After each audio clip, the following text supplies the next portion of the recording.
शिरोळ तालुक्यातील जयसिंगपूर इथं राज्यस्तरीय 7व्या शरद कृषी आणि पशुपक्षी प्रदर्शनाचं उद्घाटन राज्य उत्पादन शुल्क मंत्री शंभूराज देसाई यांच्या हस्ते फीत कापून करण्यात आलं।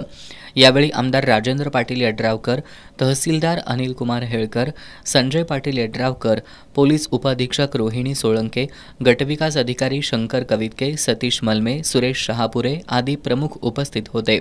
याप्रसंगी बोलताना नामदार शंभूराज देसाई यांनी शेतकऱ्यांपर्यंत आधुनिक तंत्रज्ञान पोहोचवण्यासाठी शरद कृषी प्रदर्शनाचं आयोजन केल्याचं सांगून कमी पाण्याचा वापर करून जास्त उत्पादन घेणं आवश्यक असल्याचं सांगितलं। यावेळी शेतीत भरघोस उत्पादन घेतलेले शेतकरी, उल्लेखनीय कामगिरी केलेल्या व्यक्ती आणि गुणवंत विद्यार्थी यांचा मान्यवरांच्या हस्ते सत्कार करण्यात आला। या प्रदर्शनात शेतीविषयक बी-बियाणे, खते, शेती अवजारे आदींचे स्टॉल लागले असून प्रदर्शन पाहण्यासाठी नागरिकांची गर्दी होतीये।